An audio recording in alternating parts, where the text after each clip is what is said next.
ప్రియమైన దేవుని పిల్లలారా, మన ప్రభువును రక్షకుడైనటువంటి యేసుక్రీస్తు వారి శ్రేష్టమైన ఉన్నతమైనటువంటి నామములో ముందుగా మీ అందరికీ శుభములు, వందనములు తెలియజేస్తున్నాం. ప్రియులారా, ఈ సమయంలో మనము సమయాన్ని పోనీయకుండా సద్వినియోగం చేసుకుందాం. పరిశుద్ధ గ్రంథముల నుంచి మరొక ప్రాముఖ్యమైనటువంటి అంశమును లేఖనాలని ఆధారం చేసుకొని తెలుసుకుంటూ ముందుకెళ్దాం. మనము తెలుసుకునేటువంటి అంశము, నీ రక్షణ నీ ఇంటి వారిని రక్షిస్తుందా? అద్భుతమైనటువంటి అంశము. ప్రతి ఒక్కరూ జాగ్రత్తగా వింటూ గ్రహించవలసినటువంటి అంశము. కాబట్టి మీరు సిద్ధంగా ఉండండి. మీ సెల్ ఫోన్లని ఆఫ్ చేయండి, మీ హృదయాలని ఆన్లో పెట్టండి. దేవుని సన్నిధికి వచ్చాం, దేవుని సన్నిధిలో ఉన్నాం. నీ ప్రవర్తన జాగ్రత్తగా చూసుకో అంటున్నాడు జ్ఞాని అయిన సొలొమోను. కాబట్టి మన క్యారెక్టర్ని జాగ్రత్తగా చూసుకుంటూ వాక్యాన్ని ఆస్వాదిద్దాం. నీ రక్షణ నీ ఇంటి వారిని రక్షిస్తుందా? దేవుని పిల్లలారా, యేసుక్రీస్తుల వారు చనిపోయి సమాధి చేయబడి తిరిగి లేచి 12 మంది శిష్యులను పిలిచి ఏం చెప్పాడు?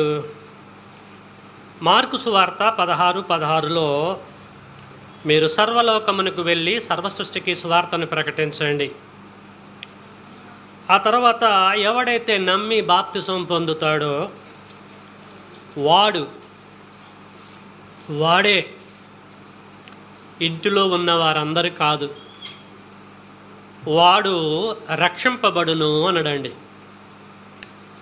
రక్షణ అనేది వ్యక్తిగతమైనది, బహుళత్వము కలిగినది కాదు, కుటుంబానికి సంబంధించింది కాదు. ఎవరి రక్షణ వారిదే.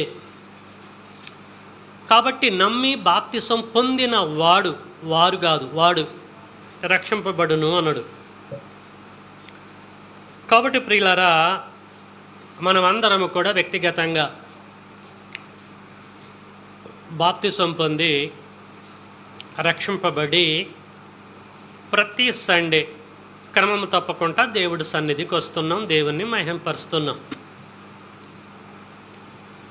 రక్షింపబడినటువంటి వారిని దేవుడు గ్రంథములో ఏమని రాయించాడంటే నీతిమంతులు అనడండి. రక్షింపబడి రక్షణను కొనసాగిస్తున్నటువంటి వారిని నీతిమంతులు అన్నాడు. మీరు నీతిమంతులుగా తీర్చబడి అని అంటాడు పౌలు గారు రోమీయులకు పత్రిక రాస్తూ.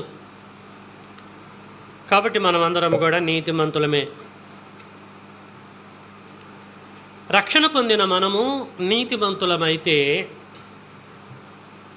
మన రక్షణ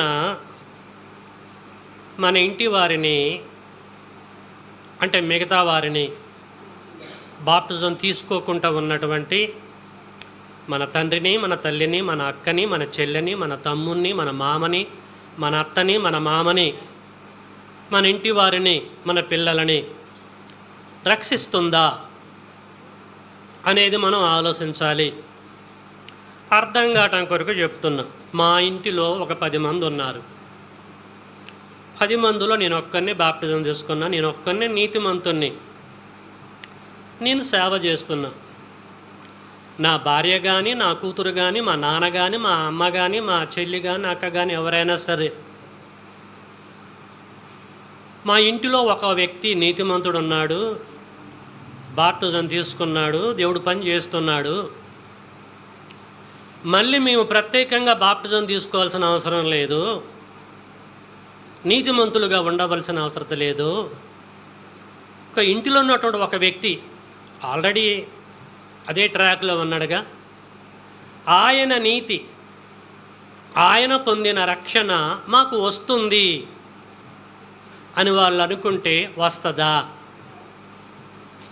వారు ఏమనుకుంటున్నారంటే వస్తుంది, మేము బాప్తిసం పొందవలసిన అవసరం ఏమాత్రం లేదు, ఎందుకంటే ఆయన నడిపిస్తుండ కదా, ఆయన సబ్జెక్టులు చెప్తుండగా, మా అక్క బాగుంది కదా, మా అమ్మ బాగుంది కదా, మా నాన్న కూడా వాక్యం చెప్తాడు కదా, మా అమ్మ కూడా వాక్యం చెప్తుంది కదా, ఆత్మీయంగా ఉంటున్నారు కదా, మళ్ళీ మేము తీసుకోవాల్సినటువంటి అవసరం లేదు.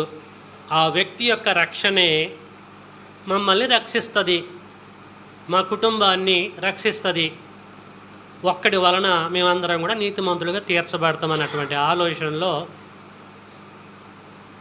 మనలో కొద్దిమంది ఉండొచ్చు, ప్రపంచంలో కూడా కొద్దిమంది ఉన్నారు, నిర్లక్ష్యం చేస్తూ ఉంటారు. అవసరం లేదు, అక్కడ తీసుకుండగా నడుతుందిలే. దేవుని పిల్లలారా, మరి ఇది వాస్తవమేనా? గ్రంథం చెప్తుందా, సపోర్ట్ చేస్తుందా అనేది మనం ఆలోచించాలి. వీరు ఇలాగ ఆలోచించటానికి కారణాలు లేకపోలేదు. ఈ విశ్వాసంలో వీళ్ళు ఉండటానికి లేఖన ఆధారాలు లేకపోలేదు. లేఖనాలు కొన్ని ఉన్నాయి, కొన్ని సందర్భాలు ఉన్నాయి.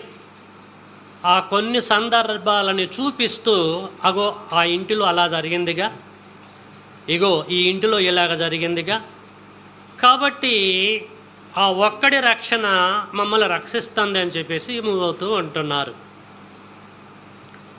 దేవుని పిల్లలారా, వారికి కనిపిస్తున్నటువంటి ఆ లేఖనాలు ఏంటి,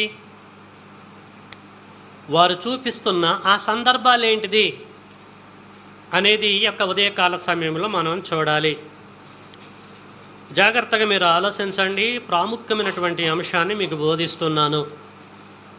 చాలా జాగ్రత్తగా వింటూ విశ్లేషిస్తేనే ఈ సబ్జెక్ట్ అర్థమైంది తప్ప కొంచెం కొంచెం విని కొంచెం కొంచెం మైండ్ ఇంకెక్కడో పెట్టి ఇంకొక దేని గురించి ఆలోచిస్తూ ఉంటే అర్థం కాదు. కాబట్టి మీకు అర్థం కావటం కొరకు నేను మీ స్థాయికి దిగి చెప్పడానికి ట్రై చేస్తున్నా. అయినా మీకు అర్థం కాలేదు, అర్థం కాలేదని మీరంటే నేను చేసేది ఏమి లేదు. కాబట్టి జాగ్రత్తగా వినటానికి ప్రయత్నాలు మీరు చేయండి. వీరు చూపించే సందర్భాలు ఏంటిది అని ఆలోచిస్తే, క్రొత్త నిబంధనలో ఉన్న సందర్భాలు చూపించరు, పాత నిబంధనలో ఉన్న సందర్భాలు చూపిస్తారు. వాళ్ళకు కనిపిస్తూ ఉంటాయి. అవి ఏంటవి అని ఆలోచిస్తే, ముందుగా ఒకటి, నోవాహు యొక్క కుటుంబాన్ని వారు చూపిస్తూ ఉంటారు. 2, లోతు యొక్క కుటుంబాన్ని చూపిస్తూ ఉంటారు. 3, రహాబను వేశ్య కుటుంబాన్ని చూపిస్తూ ఉంటారు. ఈ కుటుంబంలో ఉన్నటువంటి యజమానులు ఒక్కరే నీతిమంతులు, అందరు కాదు. వారు ఆ ఒక్కలను బట్టి దేవుడు వాళ్ళని రక్షించండిగా. ఆ కాలంలో ఉన్న దేవుడు ఈ కాలంలోగా ఉన్నాడుగా. కాబట్టి మేము బాప్టిజం పొందవలసిన అవసరం లేదు, నీతిమంతులుగా ఉండవలసిన అవసరం లేదు. అదే తీరి అందరికీ వర్తిస్తుంది అని ఈ 3 సందర్భాలని ఆలోచిస్తూ చూపిస్తూ రక్షణని నిర్లక్ష్యం చేసుకుంటూ ముందుకెళ్తూ ఉంటారు. దేవుని పిల్లలారా, ఈ సమయంలో మనము చూద్దాము, వాళ్ళు చూపించేటివి వారు అర్థం చేసుకున్నది కరెక్టేనా? ఆ ఇంటిలో ఉన్నటువంటి ఒక వ్యక్తిని బట్టి, ఆ వ్యక్తి యొక్క నీతిని బట్టి, ఆ వ్యక్తి యొక్క మంచితనాన్ని బట్టి దేవుడు కుటుంబాలని, ఆ ఇంటి వారిని అందరినీ రక్షించిండు అని వీళ్ళు అనుకుంటున్నారు. అర్థం చేసుకున్నారా ఆ లేఖనాలని, అపార్థం చేసుకున్నారా అనేది మనం ఆలోచించాలి. అప్పుడు దేవుడి యొక్క మైండ్, దేవుడి యొక్క ప్రణాళికస్ అన్నీ కూడా తప్పు అని మనం గ్రహించాల్సి వస్తుంది. కాబట్టి ఎక్కడో తేడా జరిగిందని మనమందరం కూడా గ్రహించాలి ప్రియులారా. నేనేమాత్రం కూడా ఆలస్యం చేయకుండా ఈ 3 సందర్భంలోనికి వెళ్తా. నేను ఈ 3 కుటుంబాలలో ఉన్న యజమానుల యొక్క సిచ్యువేషన్ ఏంటి, వాళ్ళని బట్టి వీళ్ళకి ఎలాగ బ్రతికింపబడ్డారు శిక్షింపబడకుండా, వాళ్ళని బట్టి జరిగిందా లేకపోతే వీళ్ళ యొక్క పరిశుద్ధతను బట్టి వీరి యొక్క నీతి క్రియలను బట్టి జరిగిందా? నీతి క్రియలను బట్టి కాదు అంటారు, వారొక్క వ్యక్తిని బట్టి అంటారు. చూద్దాం ఏం జరిగింది అనేటువంటి విషయం. ముందు సందర్భంలోకి వెళ్దాం. నోవా గారి యొక్క కుటుంబం గురించి ఆలోచిద్దాం. ఆదికాండము 7వ అధ్యాయంలోనికి వెళ్దాము. ఆదికాండము 7వ అధ్యాయంలో దేవుడు ఏం చెప్తున్నాడు చూద్దాం. మొదటి వచనం, యెహోవా తరానికి తరాన్ని యాడ్ చేస్తుండండి. యెహోవా ఈ తరం వారిలో నీవే నా ఎదుట నీతిమంతుడు వై ఉండుట చూచితిని గనుక నీవును నీ ఇంటి వారును ఓడలోనికి ప్రవేశించండి. చాలండి. దేవుడు ఏం చెప్పిండంటే ఈ తరము వారిలో, ఈ తరం ఒక తరానికి ఎన్ని సంవత్సరాలండి? 100 సంవత్సరాలు. ఇప్పుడు మనదంతా ఒక తరం, మన తండ్రులది ఒక తరం, మన తాతలది ఒక తరం. తరానికి యావరేజ్గా 100 సంవత్సరాలు. సో ఇక్కడ నోవాహు యొక్క తరం గురించి మాట్లాడుతున్నాడు.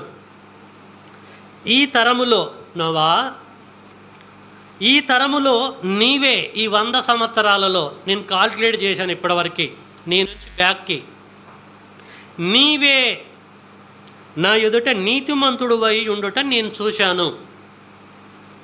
కాబట్టి నువ్వేం చేయాలి? నీవును నీ ఇంటి వారును, నీ ఇంట్లో ఎంతమంది ఉంటే ఆ బెటాలియన్ మొత్తం అంతే వారును ఓడలో ప్రవేశించండి అన్నాడు. నోవాహు యొక్క ఇంటిలో ఎంతమంది ఉంటారండి? ఎంతమంది ఉండి ఉండొచ్చు? పేతురు రాసిన మొదటి పత్రిక 3వ అధ్యాయము 21వ వచనము, అనగా 8 మంది నీటి ద్వారా రక్షణ పొందిరి. 14 కానుంచి చదువుతున్న చూడండి. దేవుని దీర్ఘశాంతము ఇంకా కనిపెట్టుచుండినప్పుడు పూర్వము నోవాహు దినములలో ఓడ సిద్ధపరుచుండగా అవిధేయులైన వారి యొద్దకు, అనగా చెరలో ఉన్న ఆత్మల యొద్దకును ఆయన ఆత్మస్వరూపుగానే వెళ్ళి వారికి ప్రకటించను. ఆ ఓడలో కొందరు, అనగా 8 మంది నీటి ద్వారా రక్షణ పొందిరి. ఓడలో ఉన్నది ఎంతమంది రండి? 8 మంది. ఈ 8 మంది బయట ఫ్యామిలీ ఎవరైనా ఉన్నారా? నోవాహు ఇంటి వారేనా? నోవాహు ఇంటి వారే ప్రియులారా. నోవాహు యొక్క భార్య, నోవాహు యొక్క 3 కొడుకులు, నోవాహు యొక్క 3 ఎవరండి? కోడన్లు. వాళ్ళు 6, వీళ్ళిద్దరు 8 మంది అన్నమాట. కూతుర్ల కాన్సెప్ట్ లేదు ఇక్కడ గ్రంథంలో. నోవాహు యొక్క ఇంటిలో 8 మంది ఉన్నారు. For your kind information. బయట జనాంగం ఉన్నారు. ఈ తరము వారిలో నువ్వే నీతిమంతుడుగా ఉన్నావని చెప్పేసి అన్నాడు. వారందరూ కూడా ఓడలోకి వెళ్ళినరా వెళ్ళలేదా? వెళ్ళారు. ఓడలోకి వెళ్ళినటువంటి ప్రతి ఒక్క వ్యక్తి రక్షింపబడ్డరు. ఓడ అవతల ఉన్నటువంటి వారందరూ కూడా చనిపోయారు. అందరికీ తెలిసిన సంగతే కదా. నా ప్రశ్న ఏంటంటే, నోవాహు యొక్క ఇంటిలో ఒకే ఒక నీతిపరుడు ఉన్నాడు, దేవుడు యందు భయభక్తి కలిగినటువంటి వాడు. ఈ ఒక్కరిని బట్టి మిగతా వారిని దేవుడు రక్షించిండా ఓడలో? ఆలోచించండి. నువ్వు ఒక్కడవే అన్నాడు. మరి ఒక్కడే అన్నప్పుడు ఒక్కనే రక్షించాలి కదా. మిగతా 7గురిని ఎందుకు రక్షించిండు దేవుడు? ఈయన రక్షణ, ఈయన నీతిని వాళ్ళకు కూడా ఫార్వర్డ్ చేశాడా? ఆయన ముఖం చూసి వీళ్ళని రక్షించిండా ఓడలో? నీవే అని పర్టికులర్గా అన్నప్పుడు వాళ్ళని కూడా లేపేయాలి కదా. వాళ్ళెంతో వాడు అవతల ఉన్నటువంటి అన్యులు కూడా అంతే. మరి వాళ్ళని లేపేసినప్పుడు వీళ్ళని కూడా లేపేయాలి కదా ఓడలో. ఒక్కడే నీతిమంతుడైనప్పుడు మిగతా వారికి ఎందుకు రక్షణ అనుగ్రహించిండు? ఈయన నీతిమంతుడు కదా. భార్య కాదు నీతిమంతురాలు, పిల్లలు అల్లులు కాదు, కోడళ్ళు కాదు, వాళ్ళని కూడా లేపేయాలి కదా. మరి ఎందుకు లేపేయలేదు, బ్రతికించిండు? ఆలోచించారు ఎప్పుడన్నా? దీనిని గూర్చి లేఖనం ఏమంటుంది నీతిమంతుల గురించి? ఒకసారి మనం చూద్దాం. యెహెజ్కేలు గ్రంథాన్ని దయచేసి అందరు తీయాలి, ఓపెన్ చేసి చూడాలి. యెహెజ్కేలు గ్రంథము 18వ అధ్యాయము 20. యెహెజ్కేలు గ్రంథము 18వ అధ్యాయము 20. పాపము చేయువాడే మరణమునందును తండ్రి యొక్క దోష శిక్షను కుమారుడు మోయుట లేదని, కుమారుని దోష శిక్షను తండ్రి మోయడు. పెన్ను తీసుకొని అండర్లైన్ చేసుకోండి అక్కడ. నీతిపరుని నీతి అనీతిపరునికే చెందును, దుష్టుని దుష్టత్వమును. చాలండి. ఏం చెప్పిండండి దేవుడు యెహెజ్కేలు ప్రవక్త ద్వారా? నీతిమంతుని నీతి ఆ నీతిమంతునికే చెందిద్ది. పక్కముటి భార్యకు చెందదు, కొడుకుకి చెందదు, అల్లుడికి చెందదు, కోడళ్ళకి చెందదు. దాని అర్థం అంతే కదండి. ఎవరు చెప్పారు? జాన్సన్ చెప్పాడా? దేవుడు ప్రవక్త ద్వారా తెలియచేస్తున్నాడు నీతిమంతుల కాన్సెప్ట్.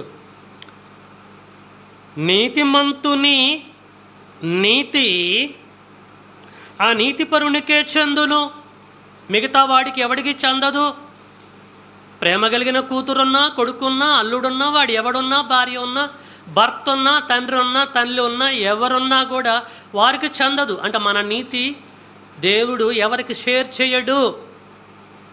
దీన్ని మైండ్లో పెట్టుకొని ఇప్పుడు నోవా దగ్గరికి వెళ్దాం. ఏం చెప్పిండు నోవాతోటి? 7వ అధ్యాయం 1వ వచనంలో, ఆదికాండం, యెహోవా ఈ తరము వారిలో నీవే నా ఎదుట నీతిమంతుడువై ఉండుట చూచితిని అన్నప్పుడు మిగతా వారు లేరనేగా దాని అర్థం? భార్య లేదనేగా, అల్లుండ్రు లేదనేగా, కోడండ్రు లేరనే కదా.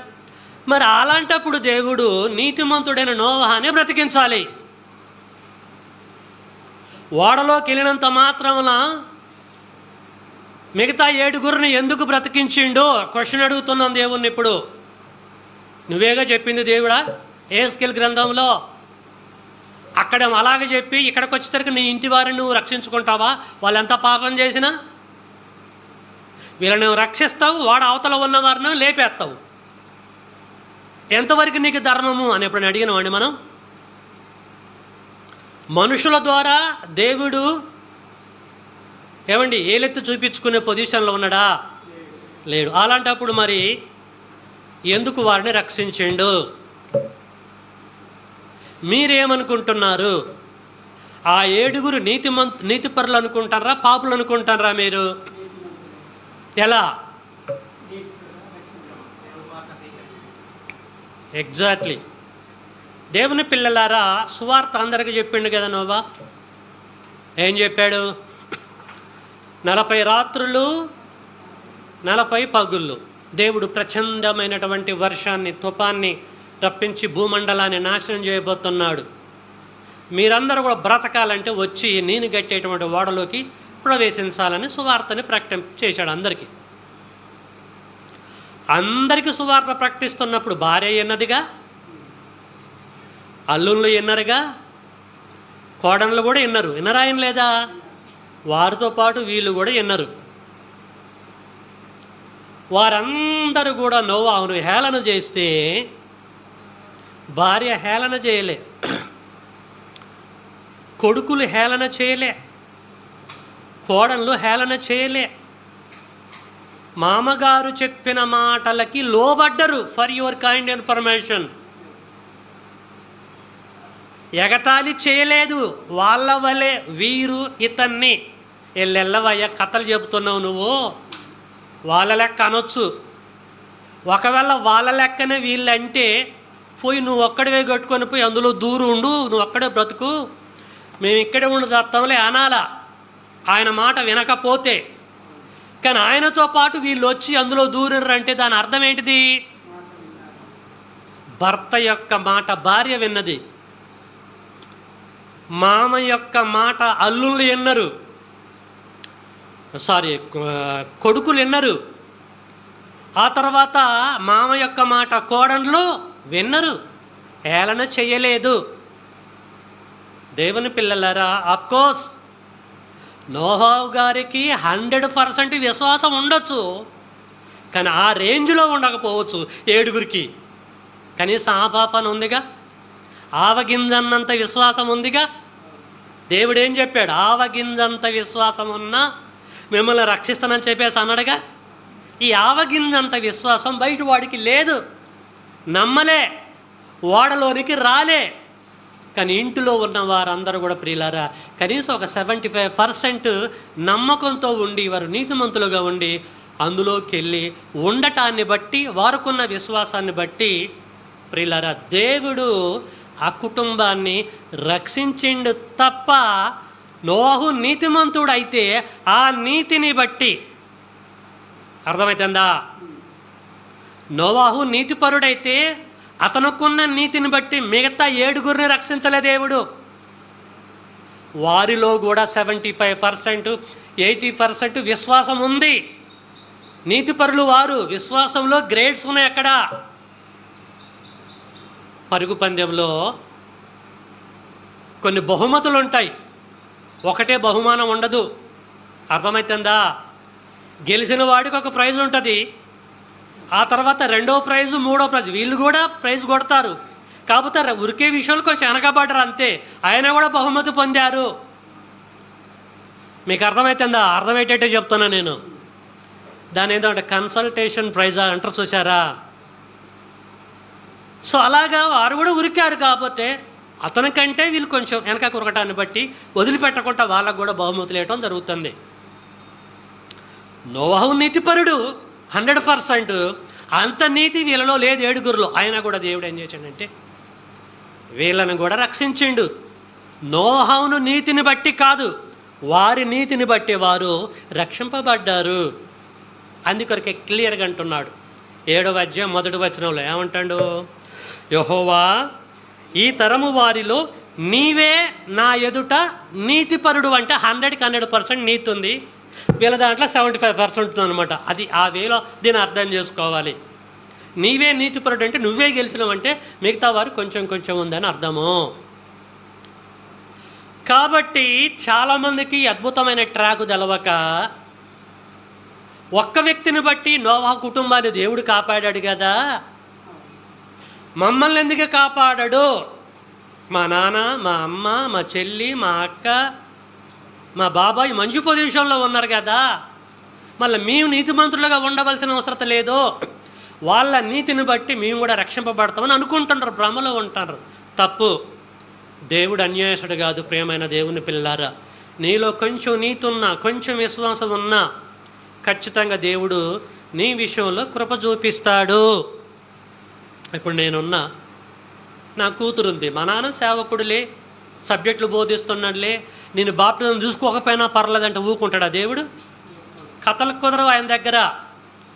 ఎవడి రక్షణ వాందే. నమ్మి బాప్తిసం పొందిన వాడే రక్షింపబడును. ఎవరికి వాడు? సింగిల్గా రక్షణ ఇది. ఇంటిలో ఉన్నటువంటి ఒక వ్యక్తి యొక్క రక్షణను బట్టి మిగతా వారికి రక్షణ ఇవ్వడు దేవుడు. కాబట్టి దీన్ని ప్రతి ఒక్కరు గ్రహించాలి. మన నాన్న నీతిపరుడిగా ఉంటే మన నాన్న నీతి మనకు రాదు. మన అమ్మ నీతిమంతురాలుగా ఉంటే మన అమ్మను బట్టి మనకు రాదు. మన తమ్ముడు ఉంటే మన తమ్ముడిని బట్టి రాదు. మన అక్క ఉంటే మన అక్కను బట్టి మనకు రాదు. మన ఇంట్లో ఒక ముగ్గురు ఉన్నారనుకోండి, ముగ్గుట్లో ఒకడు బాగుంటే ఒకరిని బట్టి మిగతా వాళ్ళని దేవుడు రక్షించడు. ఎవరి రక్షణ వారిదే. ఎవరికి వారు నీతిమంతులు కావాలి, ఎవరు వారు రక్షింపబడాలి. ప్రియమైన దేవుని పిల్లలు, ఇది మానవుల పట్ల దేవుడుకున్న అద్భుతమైన ప్రణాళిక ఇది. కాబట్టి నోవాహు యొక్క సందర్భాన్ని, నోవాహు ఇంటివారి యొక్క సందర్భాన్ని అర్థం చేసుకునే విషయంలో కరెక్ట్గా అర్థం చేసుకోక అపార్థం చేసుకుంటూ ప్రియులారా మాకు కూడా వర్తిస్తుందని అనుకుంటూ ఉంటున్నారు. తప్పు. మన ఇంట్లో మన అమ్మ రక్షింపబడితే అది అమ్మకు సంబంధించింది, మనకు సంబంధం లేదు. మన రక్షణ మనది, మన అమ్మది మన అయ్యది అంతే, సపరేట్ ఇది. కాబట్టి ప్రతి ఒక్కరు మనం గ్రహించాలని నేను కోరుతూ ఉంటున్నాను. ఓకే, నెంబర్ 2 సందర్భంలోకి మనం వెళ్దాం. నెంబర్ 2 సందర్భం ఎవరిది? లోతు కుటుంబం. దేవుని పిల్లలారా, లోతు కుటుంబాన్ని గురించి ఆలోచిద్దాం. లోతు కుటుంబాన్ని గురించి ఆలోచిస్తే ఏమర్థమైద్ది అని మనం ఆలోచిస్తే ఆదికాండం 19వ అధ్యాయంలోకి వెళ్దాము. ఆదికాండం 19వ అధ్యాయం అందరు తీయాలి. 15, 16, 17 నేను చదువుతున్నా, మీరు చూడండి. ఆదికాండం 19వ అధ్యాయము 15, 16, 17. తెల్లవారినప్పుడు ఆ దూతలు లోతును త్వరపెట్టి, లెమ్ము, ఈ ఊరి దోష శిక్షలో నశించిపోకుండా నీ భార్యను ఇక్కడున్న నీ 2 కుమార్తెలను తీసుకుని రమ్మని చెప్పిరి. అతడు తడవు చేసెను. అప్పుడు అతని మీద యెహోవా కనికరపడుట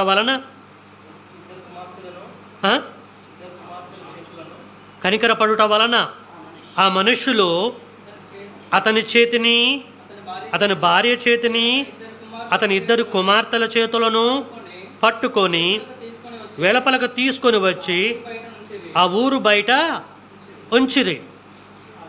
ఆ దూతలు వారిని వెలుపలకు తీసుకొని వచ్చిన తరువాత ఆయన, నీ ప్రాణమును దక్కించుకున్నట్లు పారిపొమ్ము, నువ్వు వెనకకు చూడకుమో. చాలండి. దేవుని పిల్లలారా, ఇక్కడ లోతు కుటుంబాన్ని గురించి మనం స్టడీ చేస్తున్నాము. దేవుడు సొదొమ గుమొర్ర పట్టణస్థులని నాశనం చేయడానికి స్కెచ్ గీశాడు. ఎందుకు స్కెచ్ గీశాడు? వారిని నాశనం చేయాలని. సొదొమ గుమొర్ర పట్టణంలో ఉన్న చిన్నలు మొదలుకొని వృద్ధుల వరకు వ్యభిచారులు. ఆ ఊరికి ఏ గెస్ట్ వచ్చినా కూడా గెస్టుతో పాపం చేసేటోళ్ళు వారు. అలాంటి పర్సన్స్ అన్నమాట.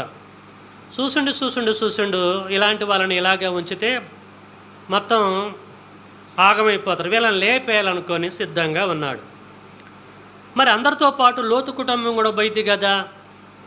లోతు ఫ్యామిలీలో లోతు నీతిమంతుడు. ఎక్కడుంది బైబిల్లో? లోతు నీతిమంతుడని గ్రంథములో ఎక్కడైనా రాయబడ్డదా? క్రొత్త నిబంధనలో రాయబడ్డది. ఎక్కడ రాయబడ్డది? పేతురు రాసిన మొదటి పత్రిక 2వ అధ్యాయము 17లో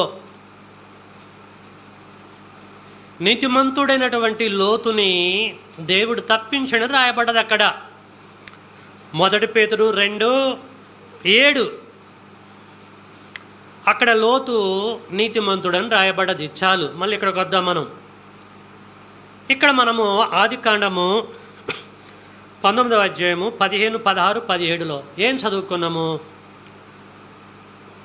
ఇక్కడ లోతు యొక్క కుటుంబాన్ని గురించి మనం చదువుకున్నాం. దేవదూతలు ఏం చేశారంటే, లోతు, ఈ పట్టణం నాశనం కాబోతుంది నాయన, మీరేం చేయండి అంటే ఈ పట్టణంలో నుంచి మీరు ఖాళీ చేసి బయటికి వెళ్ళిపోండి.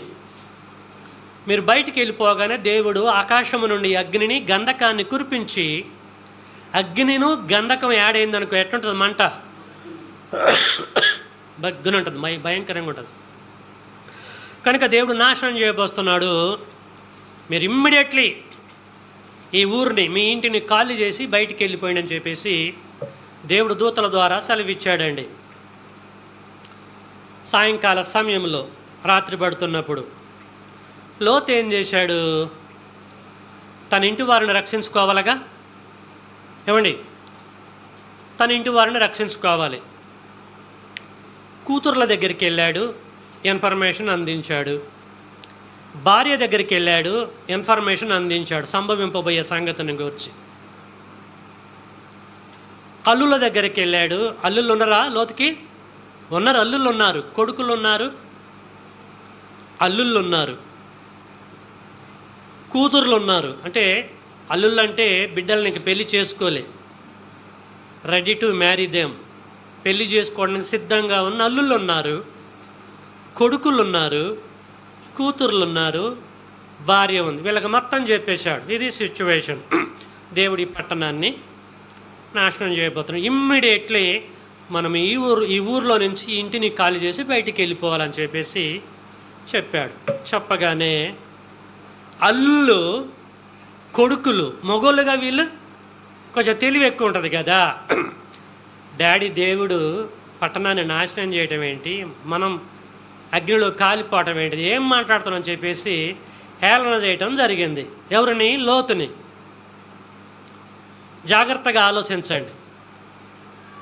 తెల్లవారుతుంది, ఆ టైం వస్తుంది, దేవుడు నాశనం చేసే ఆ సమయము. ఇంట్లో నుంచి ఎవరు బయటికి రావట్లే.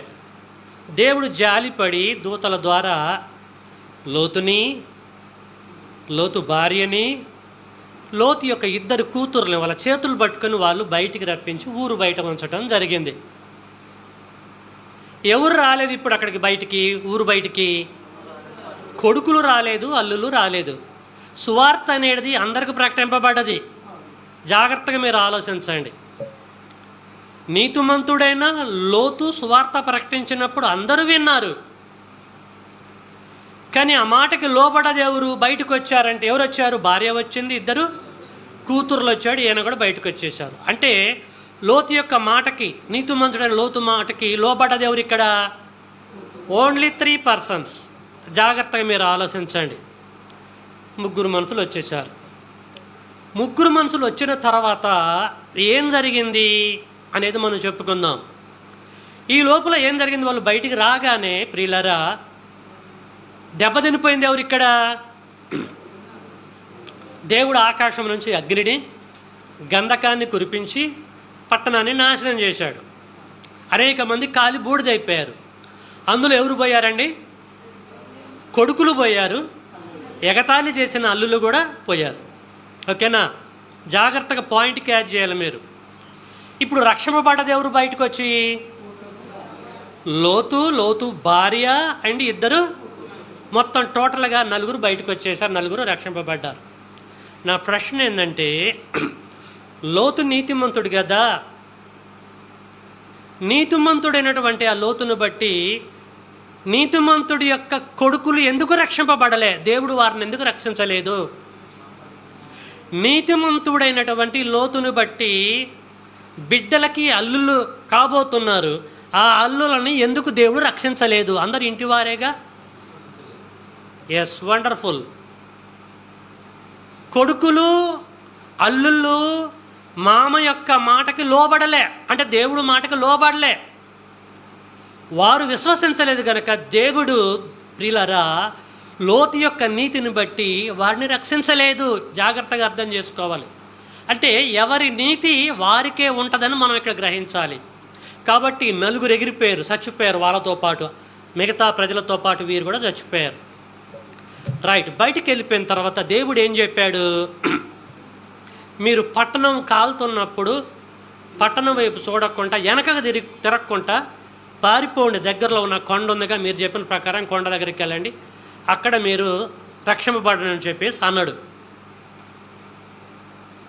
దేవుడు లోతు ద్వారా తెలియచేశాడు. భార్య ఎన్నదిగా, 2 కూతుర్లు ఎన్నరుగా, అందరు ఎన్నారు. ఇప్పుడు ఏం చేయాలి? వారు వెనకగా చూడకుండా పారిపోవాలి కొండ దగ్గరికి. అలాగే వెళ్ళిపోతున్నారు. కానీ కొంత దూరం అయిపోయిన తర్వాత లోతు భార్య ఏం చేసింది? వెనకకు తిరిగి చూసింది. సొదొమ గొమొర్రా పట్టణాలు నాశనం అవుతాయి అని ఆయన చెప్పిండు, ఈయన మాకు చెప్పాడు. ఇది నిజమా కాదని చెప్పేసి వెనకకు తిరిగింది. ఏమైపోయింది? ఉప్పు స్తంభం అయిపోయింది. దాని అర్థం ఏంటంటే వాళ్ళతో పాటు ఏమో కూడా నాశనం అయిపోయింది. ఇక్కడ రక్షింపబడ్డది ఎవరు? లోతు యొక్క 2 కుమార్తెలు. నా ప్రశ్న ఏందనంటే, నీతిమంతుడైనటువంటి భర్తకు సేవ చేస్తుంది కదా భార్య, కొంతకాలం నుంచి సేవ చేస్తుంది, తిండి పెడుతుంది, అన్ని రకాలుగా సర్వీస్ చేస్తుంది కదా. మరి దేవుడు ఆ జ్ఞానం కలిగి ఉండి ఆలోచించి నీతిమంతుడైన లోతును బట్టి జస్ట్ టర్న్ అయిందిలే, ఏమైనా రక్షిద్దామని చెప్పేసి భార్యను రక్షించవచ్చు కదా. లోతు భార్యని దేవుడు ఎందుకు రక్షించలేదు? ఏమండి? 2 కూతురులను మాత్రం దేవుడు రక్షించాడు, భార్యను మాత్రం లేపేశాడు. ఎందుకు? అవిశ్వాసి. భర్త మాట అంటే దేవుడు మాట వినలే. వెనకకు తిరిగి చూడొద్దు అని చెప్పేసి అన్నప్పుడు ఆ మాట మీద ఉండాలి. నిజంగా ఇద్దరు కలిసి ప్రయాణం చేస్తున్నప్పుడు, ఆ ట్రాక్లో ప్రయాణం చేస్తున్నప్పుడు భర్త యొక్క అడుగుజాడలో ప్రయాణం చేయాలి. అంటే అవిశ్వాసం వచ్చేసింది, వెనకకు తిరిగింది. ప్రియులారా, ఉప్పు స్తంభమైంది, చనిపోయింది. అంటే నేనేం చెప్పబోతున్నానంటే, 2 కూతురు రక్షింపబడ్డారు, ఇక్కడ లోతు రక్షింపబడ్డాడు. కుటుంబంలో ఉన్నటువంటి ఒక నీతిపరుడిని బట్టి దేవుడు ఎవరిని రక్షించడండి. ఎవరి నీతిని బట్టి వారినే రక్షిస్తాడు. కూతుర్లు అద్భుతమైనటువంటి ట్రాకులో ఉన్నారు. సరే, తర్వాత ట్రాక్ దిగారు, అది వేరే. ఇక్కడ సంగతి చెప్తున్నా నేను. కుటుంబంలో ఉన్నటువంటి వారు రక్షింపబడేటువంటి ఈ ట్రాక్ను గురించి చెప్తున్నాను ఇక్కడ. ఏమండి, అర్థమవుతుందా? లోతు యొక్క నీతిని బట్టి లోతు యొక్క 2 కూతుర్లు రక్షింపబడలేదు. వారు ఏం చేశారంటే తండ్రి మాటకు లోబడ్డారు. తండ్రి మాటకు లోబడ్డారంటే దేవుడు మాటకి లోబడ్డారు. నీతి వాళ్ళలో ఉన్నది కాబట్టి వారికి ఉన్నటువంటి ఆ అల్పనీతిని బట్టి, అల్ప విశ్వాసాన్ని బట్టి దేవుడు వారిని రక్షించవలసిన పరిస్థితి ఏర్పడ్డది తప్ప ఇతనిని బట్టి తన కూతురులో దేవుడు రక్షించండి అనడానికి బైబిల్ ఆధారాలు లేవు. ఒకవేళ మరి వాళ్ళనే ఈయన నీతిని బట్టి కూతురును రక్షించిండే కరెక్ట్ అయినప్పుడు భార్యను ముందు రక్షించాలిగా దేవుడు. ఈయన నీతిని బట్టి వాళ్ళని రక్షించండి కరెక్ట్ అయినప్పుడు కొడుకుల్ని, వారసులను రక్షించాలి కదా, అల్లులను రక్షించాలి కదా. ఇక్కడ ఉన్న జ్ఞానం అక్కడ కూడా దేవుడు ప్రదర్శించేవాడు కదా. వాళ్ళని లేపేయటం ఏంటిది? ఈయనకున్న ఈ నీతిని బట్టి 2 కూతురులను రక్షించడం ఏంటిది అంటే, ఎవరిలో కూడా ప్రియమైన దేవుని బిడ్డలారా ఆ నీతి లేదు. దేవుడు యందు భయభక్తులు కలిగి బ్రతుకుదామన్న ఆలోచనలే, దేవుడు మాటకు లోబడి బ్రతుకుదామన్న ఎవరిలో లేదు. వారిలో లేదు కాబట్టి వారు అందరూ కూడా నశించిపోయారు. కానీ 2 కూతురులో మాత్రము ఆ నీతి ఉంది. అఫ్కోర్స్ లోతు అంత విశ్వాసము ఆ ట్రాకులో ఆ స్టాండర్డ్లో ఉండకపోవచ్చు, కానీ కొంచెం తక్కువ ఉంది. తక్కువ ఉంటే ఏంటిది? ఏదో రకంగా ఉంది కదా. దేవుడు అది చూసి వాళ్ళని రక్షించాడు. ఆ విశ్వాసం కూడా భార్యలో లేదు, ఆ విశ్వాసం కూడా కొడుకులలో లేదు, ఆ విశ్వాసం కూడా మరి అల్లుల్లో కూడా లేదండి. కాబట్టి ప్రియమైన దేవుని బిడ్డలారా, లోతు యొక్క ఇంటిలో ఉన్నటువంటి వారు లోతు యొక్క నీతిని బట్టి రక్షింపబడలేదు. 2 కూతుర్లు వారికున్న నీతిని బట్టి వారే రక్షింపబడరు, కానీ తండ్రి యొక్క నీతిని బట్టి కాదు. ఎందుకంటే యెహెజ్కేలు గ్రంథం చూసాగా, నీతిమంతుడి నీతి అనీతిమంతుడికే వర్తిస్తుంది. ఒకవేళ కూతుర్లు కూడా వర్తించింది అనుకో, లేఖనం తప్పైపోయిద్ది. కాబట్టి ప్రియమైన దేవుని బిడ్డలారా, నీ రక్షణ, నీ నీతి నీ ఇంటి వారిని రక్షిస్తుందా అంటే రక్షించదు. ఏమండి, మన రక్షణ, మనం రక్షింపబడితే మన రక్షణ మన ఇంటి వారికి వస్తుందా అంటే రాదు. ఎవడి రక్షణ వాడిదే, ఎవడి గురించి వాడే ఆలోచించుకోవాలి. అట్లా నోవా కుటుంబంలో ఉన్నటువంటి వారిలో ఉన్నది 7గురిలో ఆ నీతి. నోవాహును బట్టి కాదు వారు రక్షింపబడ్డది, వారుకున్న అల్ప నీతిని బట్టి, విశ్వాసాన్ని బట్టి వారు రక్షింపబడ్డారు. ఇక్కడ ఇద్దరు కూతుర్లు కూడా ప్రియులారా, వారుకున్నటువంటి ఆ నీతిని బట్టి, తండ్రిని బట్టి కాదు, వారుకున్న నీతిని బట్టి వారు రక్షింపబడ్డారు. ఇంత డీప్గా ఎవరు కూడా ఆలోచించలేకపోతూ ఉంటున్నారు. దేవుని పిల్లలారా, పాత నిబంధన గ్రంథంలో ఉన్న ఆ ఎగ్జాంపుల్స్ అన్నీ కూడా అర్థం చేసుకునే విషయంలో కరెక్ట్గా అర్థం చేసుకోకుండా అపార్థం చేసుకొని మాకు కూడా వర్తిస్తుందిలే అని చెప్పేసి ఇంకా నిరీక్షిస్తూ ఉంటున్నారు. చూద్దాంలే, చేద్దాంలే, రేపు తీసుకుందాంలే, ఎల్లుండి తీసుకుందాంలే. మా ఇంటి వారందరూ రక్షింపబడ్డారు, ఇప్పుడు నేను ఒక్కనే కదా, మేము ఒక్కలమే కదా, నిమ్మలంగా తీసుకుందాం, అయినా వాళ్ళు చనిపోయిన తర్వాత నా కోసం రికమెండేషన్ చేస్తారులే అని అనుకుంటున్నారు. రికమెండేషన్లు ఉంటాయండి? చచ్చిపోయిన ధనవంతుడు అడిగిండు, యాక్సెప్ట్ చేశాడు అబ్రహాము? కుదరదరా నాయన, ఎవడి రక్షణ వాడిది, ఎవడి గురించి వాడే ఆలోచించాలని చెప్పేసి రిజెక్ట్ చేశాడు. కాబట్టి నీ రక్షణ నీ ఇంటి వారిని రక్షిస్తుందా అంటే రక్షించదు. నీ అంతటి నువ్వు రక్షింపబడాలి, నీ అంతటి నువ్వు నీతిమంతుడిగా ఉండాలి, నీ అంతటి నువ్వు పరిశుద్ధుడిగా ఉండాలి. ఎవడిది ఎవడికి వర్తించదండి. ఒక కంచంలో తినొచ్చు, ఒక మంచంలో పండుకోవచ్చు, కాపురం చేయొచ్చు, అన్నీ చేసుకోవచ్చు, అంతవరకే. కానీ నేను తీసుకున్న నా బాప్టిజాన్ని బట్టి నా కూతుర్ని పరలోకాన్ని తీసుకెళ్ళలేను, నా భార్యను తీసుకెళ్ళలేను, నా తండ్రిని తీసుకెళ్ళలేను, నా తల్లిని, ఎవరిని నేను తీసుకెళ్ళనండి. జాగ్రత్తగా అర్థం చేసుకోండి. ఎవడు నీతిమంతుడిగా ఉంటే, ఎవడు వర్క్ చేస్తే, ఎవడు చక్కగా బ్రతికితే వాడి క్రియలను బట్టి వాడికి ప్రతిఫలం ఉంటుంది తప్ప నేను బ్రతికినంత మాత్రంలో నాది ఇతరులకు వర్తిస్తుందంటే హైలీ ఇంపాసిబుల్, అసలు కుదరనే కుదరదు. అందుకొరకే లూకాసు వార్తలో 17వ అధ్యాయం 30వ వచనంలో 32వ వచనంలో యేసు అంటాడు, లోతు భార్యని జ్ఞాపకం చేసుకోండి అని అంటాడు. లోతు భార్యని జ్ఞాపకం చేసుకోండి అని అంటాడు యేసు. ఎందుకో? విశ్వాసం లేదు, ఆమెలో నీతి లేదు. ఒకసారి మీరు జ్ఞాపకం చేసుకోండి. ఆమె ఝాన్సీ లక్ష్మీబాయిని జ్ఞాపకం చేసుకోవాలనా? రుద్రమాదేవిని జ్ఞాపకం చేసుకోవాలనా? దేశం కొరకు పోరాటం చేసినటువంటి ఆమెని ఎస్తేరు రాణిని జ్ఞాపకం చేసుకోవాలనా? ఎందుకు జ్ఞాపకం చేసుకోవాలి అంటే భర్తలో ఉన్నటువంటి నీతి ఆమెలో లేదు. లేకపోవటాన్ని బట్టి ఏం జరిగిందో మీకు అర్థం కావాలంటే జ్ఞాపకం చేసుకోండి అని అంటాడు, అంతే. ఆమె వీరవనితని కాదు ఇక్కడ దేవుని పిల్లలారా. ఎవరి క్రియలను బట్టి వారికి ప్రతిఫలాన్ని దేవుడిస్తాడు. మన ఇంటిలో మన తండ్రి చక్కగా సేవ చేస్తాడంటే ఆ సేవను బట్టి నాకు కూడా దేవుడు పరలోకం ఎత్తడంటే అమాయకత్వం అది. నా తండ్రికి మంచి నేమ్ ఉంది, మా అమ్మకి మంచి నేమ్ ఉంది, వాళ్ళని బట్టి మేము మంచిగా ప్రొటెక్టింపబడతాము అని అంటే కుదరదు. వాళ్ళ క్రియలను బట్టి వాళ్ళకి రిజల్ట్ ఉంటుంది, మన క్రియలను బట్టి మనకు రిజల్ట్ ఉంటుంది. ఎవరి ఆత్మకు వాళ్ళే బాధ్యులు. కాబట్టి ప్రియులారా, నీ రక్షణ నీ ఇంటి వారిని రక్షిస్తుందా అంటే రక్షించదు. నీ రక్షణ నీదే, ఎవరి రక్షణ వారిది. ఓకే, మూడో విషయాన్ని మనం చూద్దాం. రాహాబు అనే ఒక వేశ్య, ఇంటివారు ఆ వేశ్యను బట్టి ఎలాగ రక్షింపబడ్డారు. ఆ ఇంట్లో ఆమె ఒక్కతే, ఆ ఒక్క ఆమెను బట్టి దేవుడు ఇంటి వారిని అందరూ కూడా రక్షించిండు. ఎందును బట్టి అనేది మనం ఆలోచిద్దాం. దాన్ని కూడా వీళ్ళు ఎగ్జాంపుల్గా తీసుకుంటారు. ఏం కాదులే, మేము ఎట్ట బ్రతికినా నడుతుందిలే, మా ఇంట్లో ఒక్కలున్నా సరిపోద్దిలే, వాళ్ళు దేవుడికి రికమెండేషన్ చేస్తారులే మా కోసం అంటే అని అనుకుంటున్నారు. చూద్దాం ప్రియులారా, మనం ఇప్పుడు యెహోషువ గ్రంథంలోనికి వెళ్దాం. యెహోషువ గ్రంథము 6వ అధ్యాయంలోనికి వెళ్దాం. యెహోషువ గ్రంథము 6వ అధ్యాయము 22 కానించి నేను చదువుతూ చూడండి.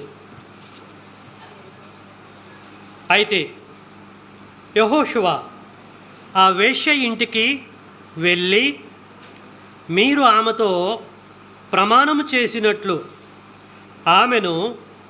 ఆమెకు కలిగిన వారినందరినీ అక్కడ నుండి తోడుకొని రండని దేశమును వేగుచూచిన 2 మనుషులతో చెప్పగా, వేగుల వారైన ఆ మనుషులు పోయి రాహాబును ఆమె తండ్రిని, బాగా ఆలోచించండి, రాహాబను ఆమె తండ్రిని, ఆమె తల్లిని, ఆమె సహోదరులను, ఆమెకు కలిగిన వారినందరినీ వెలుపలకు తోలుకొని వచ్చిరి. ఆమె ఇంటి వారినందరినీ వారు వెలుపలకు తోలుకొని ఇశ్రాయేలుల పాలెము వెలుపట వారిని నివసింపజేసిరి. అప్పుడు వారు ఆ పట్టణమును దానిలోని సమస్తమును అగ్నిచేత కాల్చివేసిరి. వెండిని, బంగారమును, ఇత్తడి పాత్రలను, ఇనప పాత్రలను మాత్రమే యెహోవా మందిర ధనాగారములో ఉంచిరి. రాహాబను వేశ్య యెరికోను వేగుచూచుటకు యెహోషువ పంపిన దూతలను దాచిపెట్టియుండెను గనుక ఆమెను, ఆమె తండ్రి ఇంటి వారిని, ఆమెకు కలిగిన వారిని అందరినీ బ్రతకనిచ్చెను. ఆమె నేటి వరకు ఇశ్రాయేలుల మధ్య నివసించుచున్నది. చాలండి. ఏమర్థమైంది మీకు ఇక్కడ?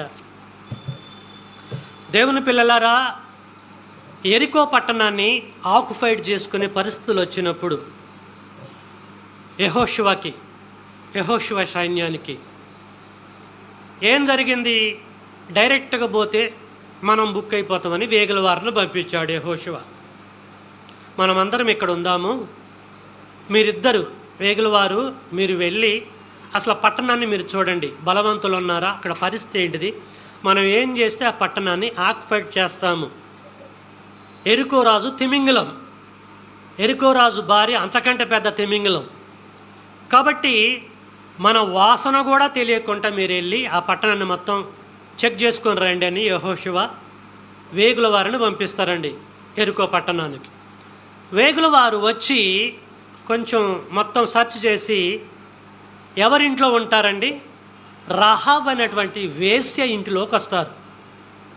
అంటే జనరల్గా మనుషులందరూ కూడా ఈ తిరుగుబోతులు, తాగుబోతులు, దుర్మార్గులందరూ కూడా వేశ్యల దగ్గరకు వస్తూ ఉంటారు. ఎందుకు తెలుసా? వాళ్ళ బిజినెస్ వాళ్ళది, ఏదో రకంగా టైంపాస్ అయిద్ది, మాట్లాడుకోవచ్చు, బిజినెస్ జరిగిద్ది అనేటువంటి వేతో వస్తూ ఉంటారు. సో అది గమనించినటువంటి వీరు ఆ సైకలాజికల్గా అక్కడికి వెళ్ళిపోయారు. అక్కడికి వెళ్ళిపోగానే ఆమె ఇంటిలో ఉండిపోతారు వీరు. అప్పుడు ఏం చేస్తుంది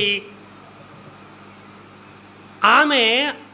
వీళ్ళు వచ్చినటువంటి ఇన్ఫర్మేషన్ అడిగిద్ది, మీరు ఎక్కడి నుంచి వచ్చారు, ఏంటి సోయింట్స్ అని.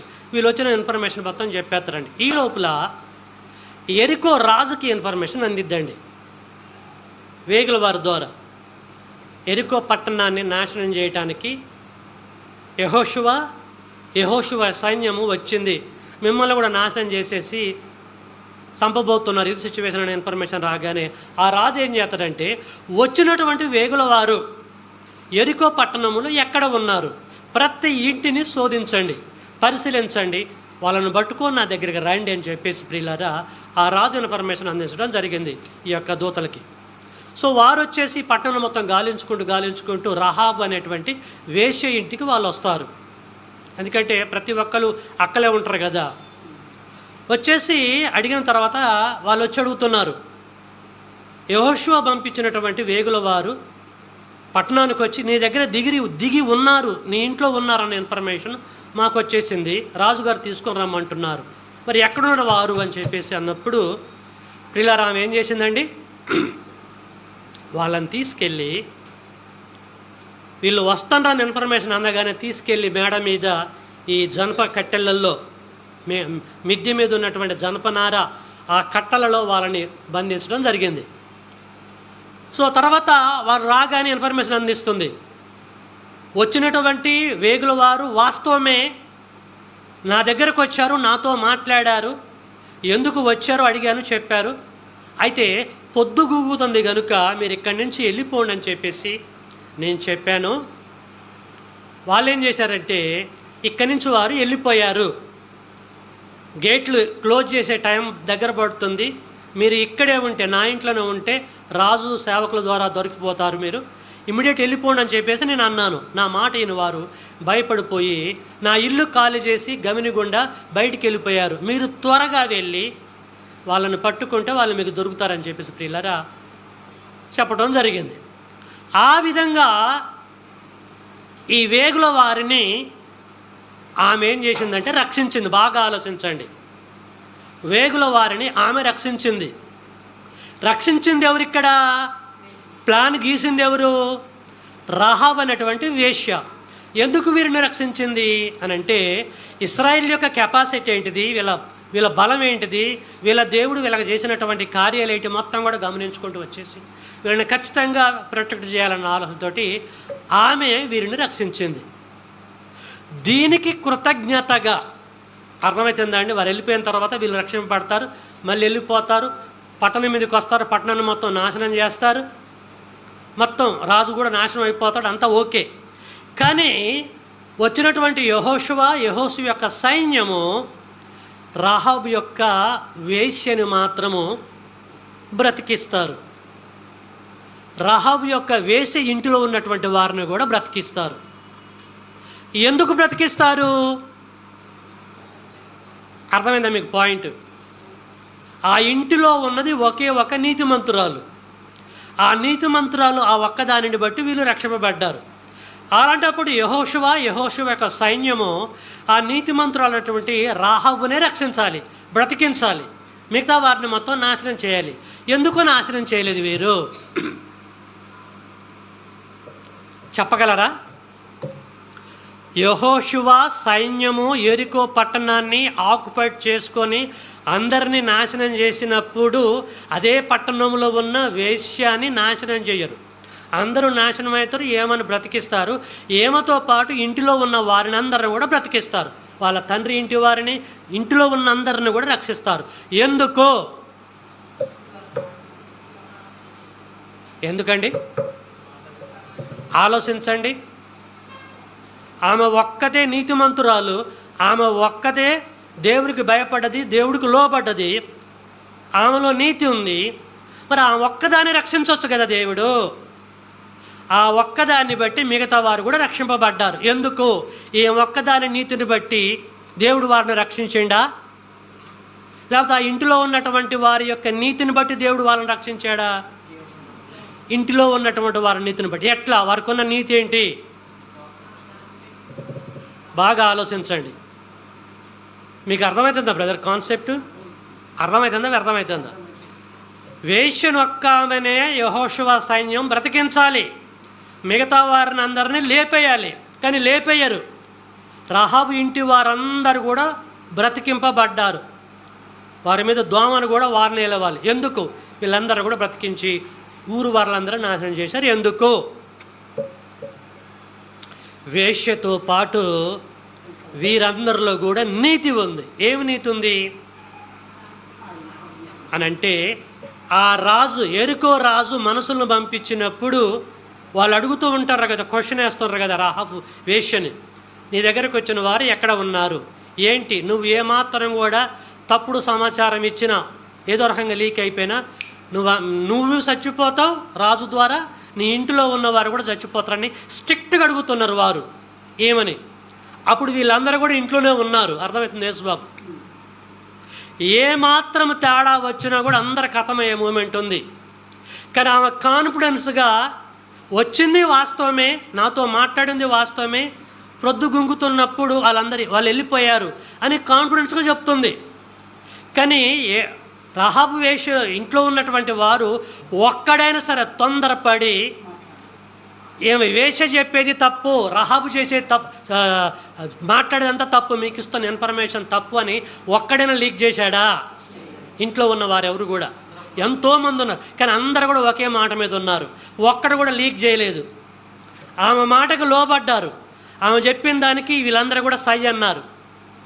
దాని అర్థం ఏంటిది? ఆమె ఏమి గ్రహించిందో, ఏమి తెలుసుకున్నదో ఇశ్రాయేలు గురించి, దేవుని పిల్లలారా, అదంతా కూడా వీళ్ళందరూ కూడా గ్రహించారు.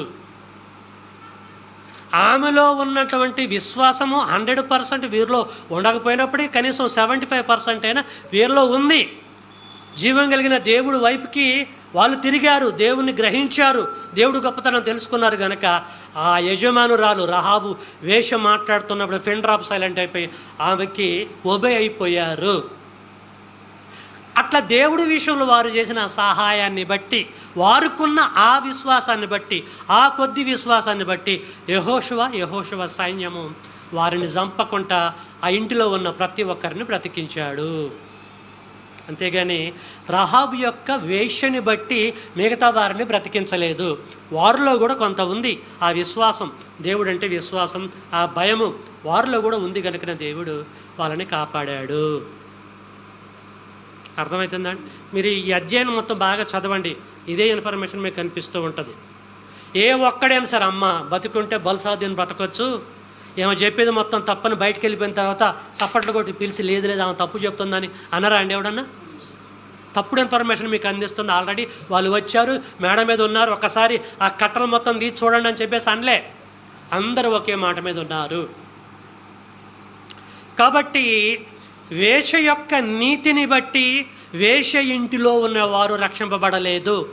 వారి నీతిని బట్టి, వారి విశ్వాసాన్ని బట్టి, వారు కోఆపరేట్ చేసిన విధానాన్ని బట్టి దేవుడు వాళ్ళని రక్షించండి తప్ప రహాబ్ అనే వేశ్యని బట్టి కాదు. దేవుని పిల్లలారా, ఈ విషయాలు మీరు చాలా జాగ్రత్తగా ఆలోచించాలి. కాబట్టి నోవాహు యొక్క నీతిని బట్టి నోహా ఇంటి వారు రక్షింపబడలేదు, వారి నీతిని బట్టి వారు రక్షింపబడ్డారు ఓడలో. లోతు యొక్క విశ్వాసాన్ని బట్టి, లోతుకున్న నీతిని బట్టి లోతు ఇద్దరు కుమార్తెలు రక్షింపబడలేదు. ఆ ఇద్దరు కుమార్తెలకున్న నీతిని బట్టి, వారికున్న విశ్వాసాన్ని బట్టి, దేవుడు యందు భయభక్తులు కలిగిన విధానాన్ని బట్టి వారు రక్షింపబడ్డారు. అంతేకాని తండ్రి యొక్క నీతిని బట్టి కాదని మనం గ్రహించాలి. ఇక్కడ రహాబు యొక్క పరిస్థితి కూడా అదే. ఆమె నీతిని బట్టి, ఆమె మాట్లాడిన విధానాన్ని బట్టి దేవుడు ఆమెను బట్టి వీళ్ళని రక్షించండి అంటే 100% తప్పు. వారిలో కూడా నీతి ఉంది, కొద్దిగా గొప్ప నీతి ఉంది. కాకపోతే ఆమంత స్థాయి లేకపోవచ్చు, కొంచెం కొంచెం తక్కువ ఉంది. ఆవగిందంతా ఉన్నా కూడా దేవుడు రక్షించేటువంటి వాడు. దీన్ని మనసులో పెట్టుకోవాలా ప్రేమైన దేవుని బిడ్డలరా. కాబట్టి ఈ 3 సందర్భాలు మనం ఆలోచిస్తే ఏం గ్రహించామంటే, ఎవరి రక్షణ వారిదే, ఎవరి నీతి వారిదే. నీ రక్షణను బట్టి నీ ఇంటి వారిని రక్షిస్తానని దేవుడు గ్రంథంలో ఎక్కడ కూడా చెప్పలేదు. 100% నీకు ఉండకపోవచ్చు. ఇప్పుడు నేను 100% నీతిమంతుడినైతే నా భార్యకి 100% ఉండాల్సిన అవసరం లేదు, నా కూతురుకు ఉండాల్సిన అవసరం లేదు. కనీసం వారికి 40%, 50% ఉన్నాం చాలు, దట్స్ ఎనఫ్ అంటాడు దేవుడు. కాబట్టి మన ఇంట్లో ఉన్నటువంటి వారికి ఎంత నీతి ఉంది, ఎంత విశ్వాసం ఉంది, మనంత ఉందా లేదా? అసలు జీరో నా వాళ్ళు. జీరో అయితే కథం వెళ్ళిపోతారు. కొంచెం ఉన్నా కూడా ఆ కొంచెం బట్టి దేవుడు వాళ్ళకు కూడా ప్రొటెక్షన్ అనుగ్రహిస్తాడు, దేవుడు వాళ్ళని కూడా రక్షిస్తాడు.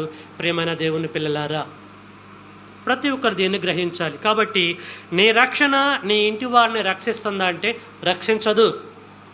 ఎవడి రక్షణ గురించి వాడే ఆలోచించుకోవాలి, ఎవడు బాప్టిజం వాడే తీసుకోవాలి. నేను బాప్టిజం తీసుకుంటే నా వారు రక్షింపబడరు. అందుకొరకే క్రొత్త నిబంధన గ్రంథంలో దేవుని పిల్లలారా ఒక అద్భుతమైనటువంటి సందర్భం ఉంది.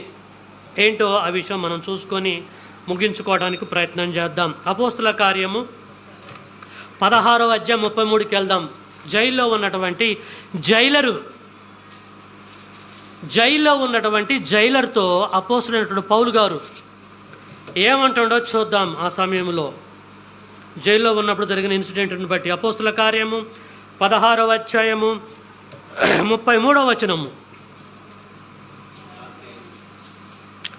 రాత్రి గడియలోనే అతడు వారిని తీసుకొని వచ్చి వారి గాయములను కడిగను. వెంటనే అతడును,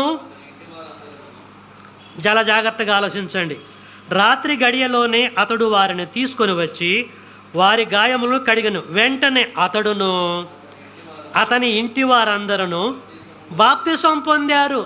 చాలండి. ఇక్కడ జైల్లో ఉన్నటువంటి జైలర్ బాప్టిజం పొందాడు. మరి బాప్టిజము జైలరు ఒక్కడే పొందాడు కదా, అదే టైంలో ఇంటి వారందరూ ఎందుకు బాప్టిజం తీసుకున్నారు? ఒక్కడ తీసుకుంటే ఆ ఒక్క నీతిమంతుని బట్టి దేవుడు వారిని కూడా రక్షించవచ్చు కదా. ఇంటి వారు కూడా ఎందుకు బాప్టిజం తీసుకోవాలి? మీకు అర్థమవుతుంది ఆ పాయింట్. జైల్లో జరిగిన ఇన్సిడెంట్ మనందరికీ తెలుసు. మధ్యరాత్రి వేళ హింసించినప్పుడు, పాటలు పాడుతున్నప్పుడు భూకంపం వచ్చింది, భయంకరమైన పరిస్థితి అయింది. ఆ సిచ్యువేషన్ మొత్తం జైలర్ చూసేసి అమ్మో తెల్లారితే నేను ఏమైపోతాను ఏమని చెప్పేసి నాకు బాప్టిజం ఇవ్వండి అని చెప్పేసి అనగానే వాళ్ళు బాప్టిజం ఇవ్వడం జరిగింది. జైలర్ బాప్టిజం తీసుకుంటాడు. మిడ్ నైట్ జైలర్ బాప్టిజం అయిపోయింది. బాప్టిజం తీసుకున్న తర్వాత ఇంటి వారు కూడా బాప్టిజం ఎందుకు తీసుకున్నారు? వీరు ఆ ఒక్క యొక్క బాప్టిజము మిగతా వారికి వర్తించదా? వర్తిస్తుంది అనుకున్నప్పుడు తీసుకోకుండా ఉండాలి కదా. మరి ఎందుకు తీసుకున్నారు వీరు? ఒక నీతిమంతుడి యొక్క రక్షణ పాపులకు రాదండి. ఎవడి నీతి వాందే, ఎవడి రక్షణ వాందే, ఎవడి బాప్టిజం వాందే. కాబట్టి ఇంటి వారు కూడా బాప్టిజం తీసుకున్నారు. కాబట్టి నీ రక్షణ నీ ఇంటి వారికి వర్తిస్తుందా అంటే రాదు అనడానికి ఎగ్జాంపుల్ జైలర్ యొక్క ఇంటివారే. ఆయన తీసుకున్నాడు, కుటుంబం కూడా తీసుకున్నది. అర్థం చేసుకోండి. కాబట్టి ప్రియమైన దేవుని బిడ్డలారా, దేవుడి యొక్క మనసు ఏంటో గ్రహించండి. అపోస్తల కార్యం 2వ అధ్యాయం కూడా ఈ రక్షణ నీకును నీ ఇంటి వారికిను దూరస్తులందరికీ చెందిద్ది. నువ్వు తీసుకుంటే నీ కానిసి దూరం అందరికి వెళ్ళిపోయింది అని చెప్పేసి అనలే. ఇక్కడ ఎవరి రక్షణ వారిదే. ప్రియమైన దేవుని పిల్లలారా, అర్థమవుతుందా? ఇంట్లో 10 మంది ఉన్నారనుకోండి, ఒక 5గురు తీసుకొని మిగతా 5గురు తీసుకోకపోయినా పర్లేదు అనుకుంటున్నారు. ఈ 5ది మాకు అప్లై అయిద్దిలే అనుకుంటున్నారు. అయిద్దా అండి? వీరు కూడా తీసుకోవాలి. ఏం చెప్పాడు పౌలు గారు? అపోస్తల కార్యం 17వ అధ్యాయము 30 లాస్ట్ లేఖనం. అపోస్తల కార్యం 17వ అధ్యాయం 30 ఏమండి? ఆ జ్ఞాన కాలములను దేవుడు చూచి చూడనట్లుగా ఉండెను. ఇప్పుడైతే అంతటను అందరూ అంటండా కొందరిని అంటండా అండి? సూపర్ మాట అండి ఇది. ఇప్పుడైతే అంతటను అందరూ మారు మనసు పొందవలనని మనుషులకు ఆజ్ఞలు జారీ చేస్తున్నాడు. అందరూ ఎవరికి వారే ఇండివిజువల్గా మారు మనసు పొందాలి. ఒకరు బాప్టిజం తీసుకుంటే మరొకరికి వర్తించదు. ఒకరు రక్షింపబడితే మరొకరికి రక్షణ రాదు. ఎవరి రక్షణ వారిదే.